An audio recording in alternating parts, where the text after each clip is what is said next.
చిరుగంటలతో కూడుకున్న వడ్డాణమును పెట్టుకున్న తల్లి. అప్పుడు మీరు దుర్గమ్మనండి, కామాక్షనండి, శారదనండి, లలితా త్రిపుర సుందరనండి, తత్వతః ఒకటే, పరబ్రహ్మస్వరూపిణి ఆ తల్లి. అప్పుడు ఆమె చిరుగంటలు పెట్టుకున్న తల్లి వడ్డాణం అనడానికి కారణం, పురుషులైతే గంటలు లేని వడ్డాణం పెట్టుకుంటారు. పూర్వం చక్రవర్తులు, రాజులు వడ్డాణం పెట్టుకునేవారు.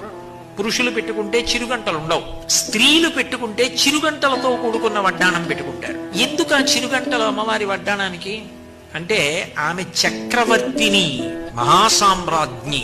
అంతకన్నా గొప్ప కారణం ఏమిటంటే, మహాయోగులైన వారు ఉంటారు, వాళ్ళు అమ్మవారిని ఉపాసన చేస్తున్నప్పుడు మరాళి మందగమన, వారి ఊపిరిలోనే సోహం సోహం అని వారి ఊపిరి తీసి విడిచిపెడుతూ మెల్లగా అమ్మవారిని ఉపాసన చేస్తుంటే ఆ దుర్గమ్మ యొక్క పాద మంజీరముల శబ్దములు ఇక్కడ వింటారు. చిరుగంటలతో